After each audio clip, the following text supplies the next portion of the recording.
Assalamualaikum warahmatullahi wabarakatuh. Perkenalkan, nama saya Badriah Sakila Dahlan dari Prodi Hukum Ekonomi Syariah semester 5. Saya di sini akan mempresentasikan tugas dari mata kuliah Metode Penelitian Hukum dari Bapak Dosen Pipin Zainal Arifin SH.MH tentang karakteristik ilmu hukum dan penelitian hukum. Hukum yaitu suatu kegiatan ilmiah yang didasarkan pada metode, sistematika, dan pemikiran tertentu yang bertujuan untuk mempelajari satu atau beberapa gejala tertentu dengan jalan menganalisanya, yang diadakan pemeriksaan secara mendalam terhadap fakta hukum tersebut untuk kemudian mengusahakan pemecahan atas permasalahan-permasalahan yang timbul di dalam gejala yang bersangkutan. Tingkah laku atau gejala sosial, law in action, optik, deskriptif, norma atau kaidah, law in the books, optik, preskriptif.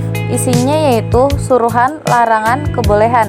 Ilmu hukum meliputi ilmu kaidah menelaah hukum sebagai kaidah atau sistem kaidah-kaidah ilmu pengertian tentang pengertian-pengertian pokok dalam hukum, yaitu sumber hukum, objek hukum, hak dan kewajiban, peristiwa hukum, dan hubungan hukum. Ilmu kenyataan menyoroti hukum sebagai perilaku atau sikap tindak. Hukum menurut Surjono Sukanto. Hukum dalam arti ilmu, hukum dalam arti disiplin atau sistem ajaran tentang kenyataan, hukum dalam arti kaidah atau norma, hukum dalam arti tata hukum atau hukum positif, hukum dalam arti keputusan pejabat, hukum dalam arti petugas, hukum dalam arti proses pemerintahan, hukum dalam arti perilaku yang teratur, dan hukum dalam arti jalinan nilai-nilai. Hukum menurut Roscoe-Pond. Hukum adalah alat untuk mengubah memperbaiki keadaan masyarakat. Law is social engineering. Hukum menurut Land. Hukum adalah keseluruhan peraturan yang bersifat memaksa untuk melindungi kepentingan manusia. Hukum menurut Myers. Hukum adalah keseluruhan norma atau kaidah dan penilaian yang berhubungan dengan perbuatan manusia sebagai anggota masyarakat dan yang harus diperhatikan oleh penguasa dalam melaksanakan tugasnya. Di sini ada konsep hukum menurut Sutanjo Wijosubroto, yaitu hukum adalah asas-asas kebenaran dan keadilan yang bersifat kodrati dan berlaku universal. Hukum adalah norma-norma positif di dalam sistem perundang-undangan hukum nasional. Hukum adalah apa yang diputuskan oleh hakim. Hukum adalah pola perilaku sosial yang terlembaga eksis sebagai variabel.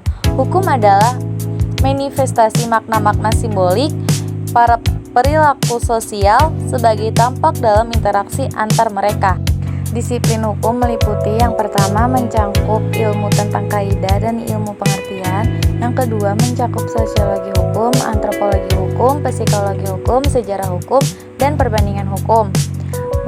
Politik hukum yang mencangkup kegiatan memilih nilai-nilai serta menerapkan nilai-nilai filsafat hukum yang kegiatannya mencakup perenungan nilai-nilai, perumusan nilai-nilai, serta penyelesaian nilai-nilai. Disiplin hukum terbagi menjadi 3, yaitu disiplin dasar, disiplin pokok, dan disiplin cabang. Yang pertama ada disiplin dasar. Disiplin dasar yaitu ada filsafat hukum, sosiologi dan antropologi hukum, sejarah hukum, dan perbandingan hukum.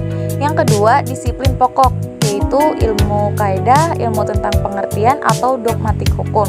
Yang terakhir, disiplin cabang, yaitu ilmu hukum tata negara, ilmu hukum administrasi negara, ilmu hukum pribadi, ilmu hukum harta kekayaan, ilmu hukum keluarga, ilmu hukum waris, dan ilmu hukum pidana. Di sini terdapat tujuan penelitian hukum secara khusus, yaitu mendapatkan asas-asas hukum dari hukum positif tertulis dan rasa susila warga masyarakat. Sistematisasi dari perangkat kaidah-kaidah hukum, taraf sinkronisasi baik secara vertikal maupun horizontal dari peraturan-peraturan hukum tertulis. Perbandingan hukum yang difokuskan pada perbedaan-perbedaan aneka macam sistem tata hukum, sejarah hukum yang difokuskan pada perkembangan hak identifikasi terhadap hukum tidak tertulis, efektivitas hukum tertulis maupun hukum kebiasaan. Selanjutnya ada tujuan penelitian hukum secara umum, yaitu mendapatkan pengetahuan tentang gejala hukum sehingga dapat merumuskan masalah dan memperoleh pengetahuan yang lebih mendalam mengenai suatu gejala hukum sehingga dapat merumuskan hipotesa. Untuk menggambarkan secara lengkap aspek-aspek hukum dari suatu keadaan, perilaku pribadi dan perilaku kelompok. Menguji hipotesa yang berisi hubungan-hubungan sebab akibat.